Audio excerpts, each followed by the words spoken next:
Organisateur de cette marche qu'on a souhaité très pacifique et solidaire. Tu vas Philippe, tu t'approches, tu vas toute seule.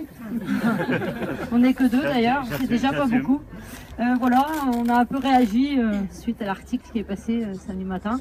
C'est vrai que ça fait des années qu'on travaille ensemble, je crois avec la ville de Brest. Ça fait aussi des années qu'on sait qu'on va perdre des terres. On en est très très conscient. On a trouvé dur de ne pas être associé à cette journée. Je crois qu'on aurait pu être acteur et aussi être présent là pour montrer aux Brestois notre travail. On a simplement demandé si on voulait aussi venir boire un café. Quand on perd un tiers de ses terres, on n'a pas trop envie de venir boire un café tout seul. C'est dur à digérer. Donc il y a un mouvement qui s'est mis en place. C'est pas nous, la ferme de Trambion, qui avons décidé de mettre un comité de soutien en place aujourd'hui. Ça s'est fait naturellement parce que je crois que des gens ont réagi et ont pris conscience aussi qu'on était en péril.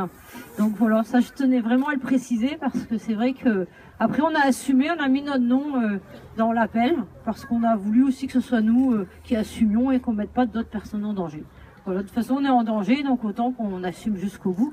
Donc voilà, comme ça, après je pense qu'il y a du monde, de divers partenaires, notre filière nous soutient et on est très content qu'ils soient là aujourd'hui. On veut vraiment que ce soit un échange, on n'est pas là du tout pour être agressif, loin de là.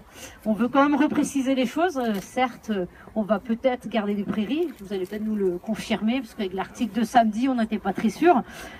Voilà, après les prairies du Verne, certes c'est un projet, il y a aussi l'ensemble, le projet de Fontaine-Margot, qui comprend 65 hectares.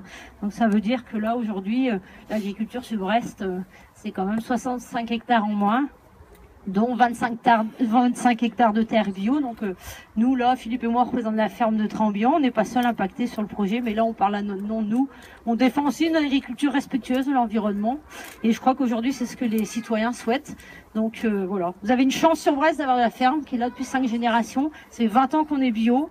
Ça fait plus de 10 ans qu'on se diversifie pour arriver justement à résister à l'avancée de la ville. On en est conscient. Vous nous avez dit, les terres vont disparaître. On fait tout ce qu'il peut pour résister. On pense qu'on est capable de résister, mais pas avec comme ça aucun engagement et des articles de presse qui arrivent par l'arrière et on reste très surpris de la démarche. Donc voilà, aujourd'hui on a des partenaires, des amis qui sont là parce qu'ils voient aussi qu'à deux on n'y arrivera pas. Et que si la ville ne s'engage pas aujourd'hui à dire que réellement vous voulez nous intégrer dans l'urbanisation future et progressive de la ville de Brest, il faut qu'on prenne des décisions. Ça fait 10 ans, on vous a déjà demandé, vous, à la collectif, à la ville, si on pouvait envisager de la transformation pour diversifier et justement valoriser même mieux. On a engagé plus de 200 000 €. Aujourd'hui, avec toutes les terres qui vont partir sur Fontaine-Margot, je suis pas sûre que je puisse continuer à faire des yaourts. C'est pas possible. Il n'y aura pas assez de lait pour faire des yaourts. Donc on n'aura plus qu'à vendre ça, on ne le vendra pas à 200 000. Et en plus, il faudra qu'on aille chercher du boulot ailleurs, on aura plus de 50 ans. Je pense que ça va être un peu délicat. Donc on l'a déjà dit il y a 10 ans. Aujourd'hui, peut-être vous avez envie, dans cette démarche participative, de confirmer que réellement vous souhaitez continuer à avoir une agriculture qui sera peut-être plus urbaine. Nous, on est prêts à avoir une agriculture plus urbaine, certes, surtout bio. Et je pense que faire un écoquartier en enlevant 25 hectares de terre bio, on a le droit de se le dire quand même, c'est un peu incohérent. Donc c'est un peu ce message qu'on veut quand même passer.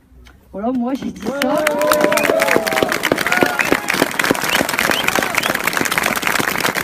Philippe va apporter peut-être des détails techniques. C'est bien qu'il parle aussi. Alors, je ne sais pas les talents d'orateur de Valérie, c'est clair. Donc, non, moi c'est plus peut-être sur les aspects techniques parce que c'est moi qui m'occupe des prairies depuis très très longtemps, c'est moi qui les ai quand même remises en état. Donc vous allez en profiter aujourd'hui, puis vous faites un peu de com là-dessus, mais c'est vrai qu'il y a 15 ans, 20 ans pour certaines, c'était de la friche. J'ai mis beaucoup d'énergie, j'ai perdu des animaux dessus. Aujourd'hui, j'estime que, et avec certains de Brest Métropole également, qu'il y a un système qui est cohérent, qui fonctionne. Et moi, mes interrogations, même si on me garantit de pouvoir mettre des animaux dessus, elles sont dans un contexte, en fait, ces prairies. Un contexte de terre autour, quand vous aurez urbanisé tout autour, quand vous aurez abîmé tout le réseau hydrographique de surface. Qu'est-ce qu'elles vont devenir, ces prairies? Elles ne sont plus les mêmes. Donc pour info, on a gagné le prix sur une des prairies, le concours départemental, le concours agricole, le vrai concours agricole. Je suis désolée, j'ai laissé mon diplôme dans la voiture, je comptais quand même le sortir avec la médaille. Pour information, nous allons au mois de mars au salon de l'agriculture. c'est pas de nos traditions d'y aller sur des fermes bio, mais on va y aller parce qu'on veut défendre ce prix au niveau national. J'ai juste une inquiétude de savoir si c'est judicieux d'aller jusqu'à Paris pour présenter une prairie qui peut-être sera plus du tout en fait durable. Là, elle a un écosystème, on a un jury d'experts qui est passé, qui l'a jugée première sur tout le département. Je pense qu'il ne nous aurait pas donné ce prix-là si elle ne le valait pas. Donc voilà, cette biodiversité, il faut la garder comme des filets avec des boutures autour, des lignes électriques à l'intérieur. Ça ne va pas pouvoir fonctionner, ou alors ensemble, on voit comment on peut évoluer sur ce projet-là. Je pense qu'il peut-être que rien n'est perdu et que peut-être on peut aujourd'hui... Nous, on est là aujourd'hui pour discuter avec vous et de voir comment réellement les Brestois ont envie aussi que ce bout de campagne qui reste à Brest soit là. On a une façade maritime, il reste quelques couloirs verts, gardons-les, pitié pour nos jeunes. C'est pas possible qu'on continue à bitumer partout et laisser les gens dans des immeubles à regarder des trucs virtuels. Nous, on a peut-être 400 personnes tous les vendredis qui viennent à la ferme. Ils sont là, nombreux, et merci d'être là. Et c'est vrai qu'on nous souhaite encore le moins qu'il y ait des vaches avec du lait et pas des trucs artificialisés. Voilà, on peut pas passer d'autres messages que ça. Du Scott, quand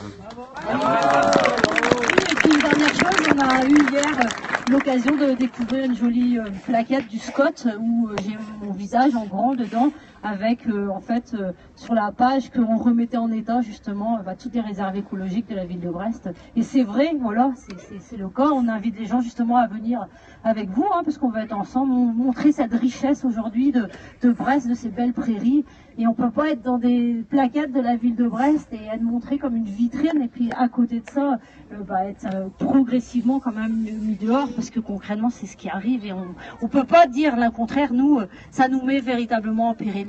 Donc on veut bien s'adapter, mais pour ça il faut continuer à négocier là et peut-être stopper certaines choses avant que ce soit trop tard.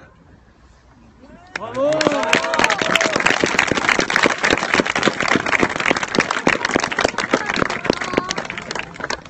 Donc d'abord, le premier point, je suis content d'entendre qu'on est là pour discuter. Je pense que c'est l'objectif qu'on pose à ce travail donc au premier semestre 2017 qui s'initie aujourd'hui. Après, moi je veux réaffirmer le fait qu'au niveau de la métropole et de la ville de Brest, on est très attaché aux questions de biodiversité, aux questions de qualité d'eau. Moi je m'en suis occupé pendant 6 ans pendant le dernier mandat.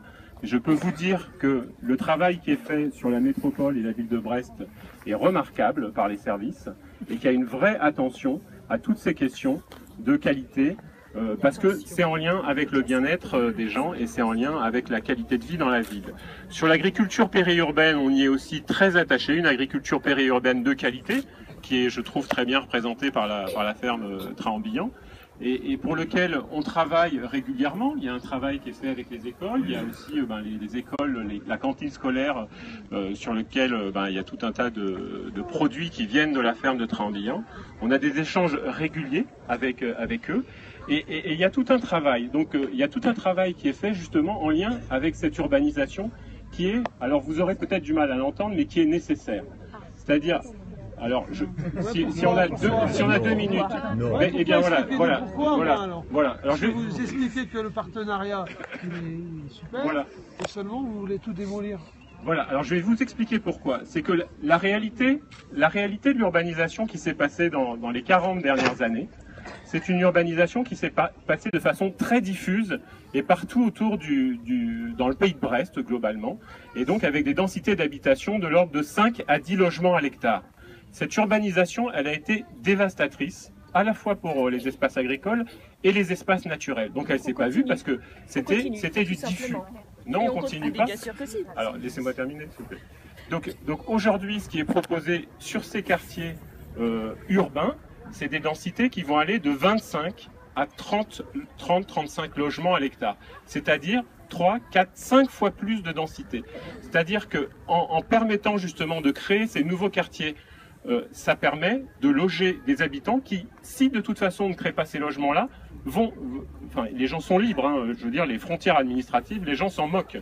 S'ils ne trouvent pas de logement qui leur convient sur Brest, ils vont aller sur la première couronne, deuxième couronne, troisième couronne, et on va continuer cette urbanisation du pays de Brest, qui est ce qu'on observe depuis 40 ans, qui est extrêmement impactante pour les milieux naturels et le milieu agricole. Donc voilà, donc nous on pense que c'est très important que cette urbanisation elle soit maîtrisée, qu'elle soit beaucoup plus dense, et donc on propose justement des nouveaux quartiers dans lesquels la densité de logements sera aux alentours de 25 à 35 logements à l'hectare. Mais pour que cette urbanisation assez dense soit acceptée par les populations qui vont venir y vivre, il ne s'agit pas de faire des ghettos ou des endroits où les gens vivraient mal, c'est nécessaire de créer des espaces de respiration. Et donc c'est pour ça qu'il y a ce projet aujourd'hui au milieu de ce quartier, donc qui a vocation dans les 10-15 prochaines années à accueillir 1500 habitants, de faire une travée naturelle au milieu qui respecte à la fois les usages écologiques qui y sont, qui respecte à la fois les usages agricoles qui y sont, mais qui respecte aussi les usages qui pourraient naître du fait qu'on est quand même dans la tâche urbaine. Donc voilà l'ambition de ce projet, voilà l'ambition qu'on a. Et c'est une ambition qui, je crois, respecte, vous défendez la biodiversité, vous défendez le monde agricole, nous le défendons aussi, simplement, c'est vrai que nous le défendons pas nécessairement à l'échelle de Brest, ce qui nous conduit potentiellement à urbaniser, mais nous le défendons à une échelle beaucoup plus large. On a parlé du SCOT, aujourd'hui, dans le SCOT, eh bien, vous pouvez aller lire les analyses qui ont été faites. Dans les 40 dernières années, vous vous en rendez peut-être pas compte, mais est sortie de terre une seconde ville de Brest. C'est-à-dire, en 40 ans, on a produit 80 000 logements sur le pays de Brest supplémentaires. Alors ça s'est pas vu, hein. Ça s'est pas vu, parce que c'était très diffus. Mais on les a fait quand même. Et on les a fait sur les espaces agricoles et sur les espaces naturels. Donc la question qui nous est posée, nous aujourd'hui politiques, mais qui vous est posée à vous aussi, parce que c'est nous tous qui demandons cette production de logements. C'est pas seulement le politique qui d'un seul coup a décidé de faire du logement. C'est nos comportements individuels qui ont produit ça. La démographie de Brest et de la communauté urbaine de Brest diminue. Comment est-ce que vous justifiez ça? La ZAC existe depuis les années 60. Alors si vous voulez, je veux bien répondre à ça. Donc il y a deux, voilà. Alors il y a le discours simpliste. Moi, je vais vous le dire, hein. On va être clair. Il y a un discours simpliste qui est véhiculé aujourd'hui à Brest, qui est de dire, voilà, il y a 6000 logements de vide à Brest. En plus, la démographie, elle baisse sur Brest, donc il n'y a pas besoin de nouveaux logements. Sauf que quand on regarde à l'échelle du pays de Brest, désolé de le dire, et ce qui est le périmètre d'influence dans lequel les gens majoritairement travaillent à Brest, fonctionnent avec la métropole. C'est le périmètre d'influence de la métropole aujourd'hui, le pays de Brest. Eh bien, il y a eu une création de 2000 logements par an depuis 40 ans. Alors moi, je veux bien que la population baisse à Brest, mais la réalité, et ça c'est pas moi, hein, c'est pas une élucubration, c'est que vous allez voir les statistiques, depuis les années 70 jusqu'à 2010, il y a eu 2000 logements qui ont été créés sur le pays de Brest par an. 2000 logements pendant 40 ans, ça fait 80 000 logements. Il y a 75 000 logements sur Brest. C'est-à-dire qu'on a créé une seconde ville de Brest, c'est ce que je viens de vous dire. Le problème, c'est que sur Brest, on n'a pas créé de nouveaux logements. On n'en a pas créé suffisamment. Donc les gens, ils ont été s'installer en périphérie. Ils ont été s'installer de façon totalement chaotique en périphérie, en grappillant sur les espaces naturels et les espaces productifs en termes agricoles. Donc c'est ça la réalité. Et aujourd'hui, on doit apporter des réponses à ça, et on doit les apporter de façon raisonnée. On doit amener de la densité, on doit amener du logement dense, mais du logement dense dans lequel les gens continuent à vivre bien. Et donc, assez logiquement, c'est plutôt sur la tâche urbaine qu'on va tenter de les amener. Alors évidemment que ça va créer des nuisances, des problèmes pour les personnes qui aujourd'hui utilisent cet espace-là qui est l'espace périurbain. Et c'est pour ça que nous travaillons avec la Chambre de l'agriculture, avec les acteurs de l'agriculture pour trouver des compensations. Et aujourd'hui, vous pouvez témoigner, hein, les agriculteurs, qu'il y a des compensations qui sont proposées justement sur de nouvelles terres agricoles pour que les exploitations puissent perdurer. Et il y a tout un travail. Moi, j'étais encore hier avec la Chambre de l'agriculture à travailler sur ces sujets-là pour justement que des exploitations qui s'arrêtent parce que les exploitants atteignent l'âge de la retraite, et bien qu'on puisse capter ces exploitations pour les proposer à des exploitants qui, eux, sont en milieu de carrière et ont vocation à poursuivre leur travail d'agriculteur et de producteur ou sur la transformation. Et donc ce travail est fait avec la ferme de Traembihan, c'est pour ça que je suis quand même un peu étonné d'entendre ça. vous dites que vous n'étiez pas au courant de la démarche, mais enfin, quand même... On n'a jamais dit qu'on était pas Voilà, on est allé vous voir... Alors, en termes de compensation, vous savez combien on va perdre cette année? À peu près 6 hectares, oui. Non. Entre 7 et 8. Ouais, parce qu'il faut compter... donc, on est à peu près 7 à l'arrière de la déchetterie. Ah oui, je leur donne le micro. Ouais. Alors, on est à peu près à 7 hectares à l'arrière de la déchetterie. Après, il faut compter le merlon anti-bruit, qui va courir sur 200 ou 300 mètres. Plus l'enfouissement de la ligne électrique. Donc, ce sont des champs que je ne pourrais pas travailler.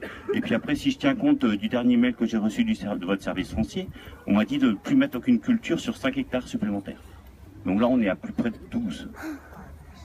Donc voilà. Compensation. C'est pas les chiffres que j'ai. Mais voilà. Mais moi, c'est la réalité. Moi, c'est ce que je vis au quotidien.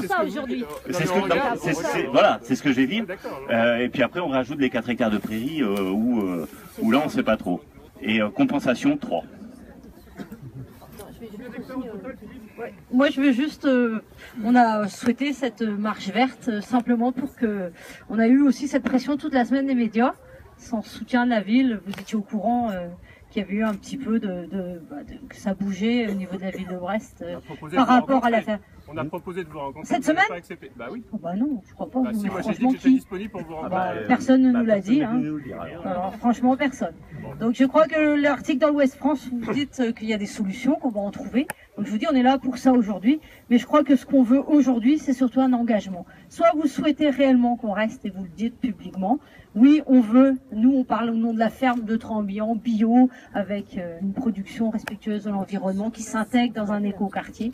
Soit vous dites, ben non, parce que peut-être vous pensez aussi que c'est pas réalisable, ou que vous ne pourrez pas dans le temps nous soutenir suffisamment. Mais on veut cet engagement parce que ça fait trop longtemps que les engagements sont plutôt oraux, et jamais écrit et jamais non plus en public. Donc je crois qu'on veut vraiment cet engagement pour que cette démarche participative elle avance, certes avec une urbanisation, mais avec un engagement que nous, une ferme comme la nôtre, pourra résister et être soutenue réellement par la collectivité de Brest.